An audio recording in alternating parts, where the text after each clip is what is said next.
Assalamualaikum warahmatullahi wabarakatuh. Hamdan wa syukranillah wassalatu wassalamu ala rasulillah wa ala alihi washabihi wa mawalah. Perkenalkan, saya Muhammad Agung Chandra Fauzi dari Prodi Pendidikan Fisika. Pada kesempatan kali ini saya akan mempresentasikan materi tentang manajemen pendidik dalam mata kuliah manajemen dan kepemimpinan pendidikan. Sebelum kita membahas lebih jauh, izinkan saya mengutip sebuah hadis yang sangat relevan dengan tema ini. Rasulullah bersabda, sebaik-baik manusia adalah yang paling bermanfaat bagi manusia lainnya. Hadis riwayat Ahmad ataupun Ad-Darqutni.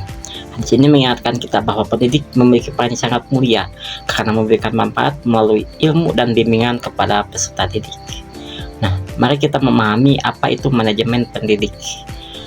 Manajemen pendidik adalah sebuah proses sistematis yang mencakup perencanaan, pengorganisasian, pengarahan, dan pengawasan terhadap sumber daya manusia pendidik. Tujuan utamanya mencapai tujuan pendidikan secara efektif dan efisien. Dalam konteks ini, pendidik bukan hanya guru di sekolah, tetapi juga dosen, tutor, dan seluruh tenaga pengajar terlibat dalam proses pembelajaran. Manajemen pendidik yang baik akan memastikan bahwa setiap pendidik dapat berkontribusi maksimal sesuai dengan kompetensi dan potensi yang mereka miliki.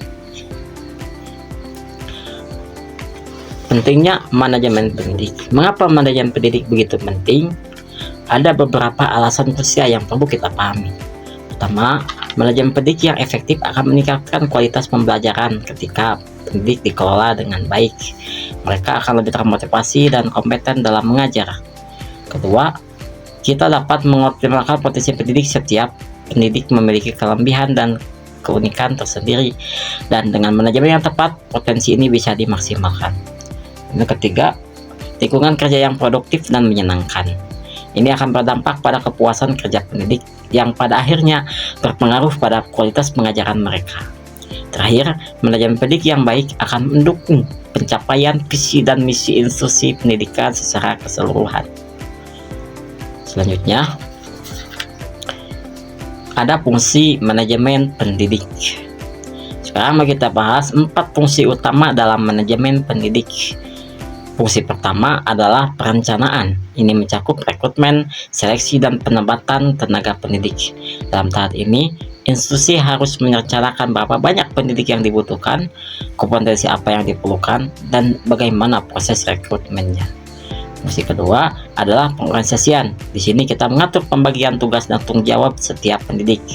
Misalnya, siapa yang mengajar mata pelajaran apa, siapa menjadi wali kelas, atau siapa yang bertanggung jawab pada kegiatan ekstrakurikuler. Fungsi ketiga, pengarahan. Ini meliputi motivasi, supervisi, dan pembinaan. Pemimpin institusi harus mampu memberikan arahan yang jelas dan termotivasi pendidik untuk terus berkembang.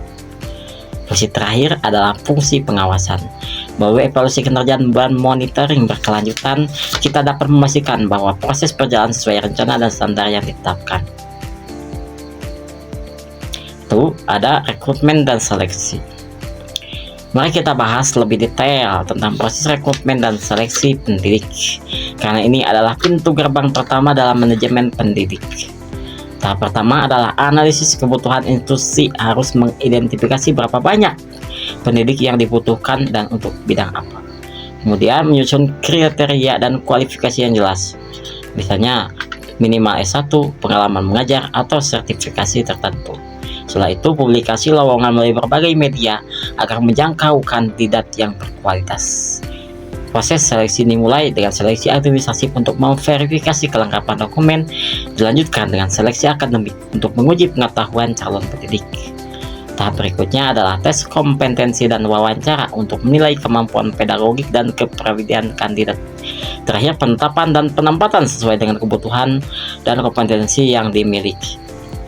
Oke, selanjutnya ada pengembangan profesional. Setelah pendidik bergabung, tugas manajemen tidak berhenti, justru dimulai. Pengembangan profesional yang berkelanjutan. Program pengembangan bisa berupa pelatihan dan workshop berkala untuk meningkatkan kompetensi pedagogik dan teknologi pembelajaran. Institusi juga perlu mendorong pendidik untuk melanjutkan studi dan mendapatkan sertifikasi profesional yang relevan. Program monitoring dan coaching sangat penting, terutama bagi pendidik. Mereka membutuhkan pembimbing dari pendidik senior yang lebih berpengalaman. Membentuk komunitas belajar profesional juga efektif, di mana pendidik bisa saling berbagi pengalaman dan best practice. Terakhir, mendorong pendidik untuk melakukan penelitian dan publikasi ilmiah yang akan meningkatkan kualitas akademik institusi secara keseluruhan. Oke, selanjutnya ada evaluasi kinerja pendidik. Evaluasi kinerja adalah komponen penting dalam manajemen pendidik. Ada beberapa aspek yang perlu dievaluasi. Pertama, kompetensi pedagogik, yaitu kemampuan mendidik dalam mengelola pembelajaran, mulai dari perencanaan hingga evaluasi. Kedua, kompetensi profesional yang berkaitan dengan penguasaan materi ajar dan perkembangan keilmuan di bidangnya. Ketiga, kompetensi sosial, yakni kemampuan berkomunikasi dan berinteraksi dengan peserta didik, rekan sejawat, dan orang tua. Keempat, kompetensi kepribadian yang mencerminkan sikap dan perilaku pendidik sebagai tauladan. Kelima, kontribusi terhadap institusi seperti keterlibatan dalam kegiatan sekolah atau pengabdian masyarakat. Metode evaluasi bisa melalui observasi kelas, penilaian portofolio, feedback dari siswa, atau paper review dari sesama pendidik.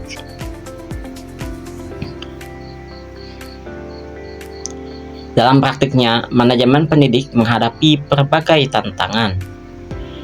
Tantangan pertama adalah kesenjangan kompetensi di antara pendidik. Tidak semua pendidik memiliki kualifikasi dan kemampuan yang sama, sehingga perlu program pemerataan kompetensi. Kedua, masalah motivasi dan kepuasan kerja. Beban kerja yang tinggi dan kompensasi yang kurang memadai sering menjadi isu. Ketiga, beban kerja yang tidak seimbang. Ada pendidik yang overload, sementara yang lain underload. Keempat, konsistensi terhadap perubahan. Beberapa pendidik senior mungkin kurang terbuka dengan inovasi atau teknologi baru dalam pembelajaran.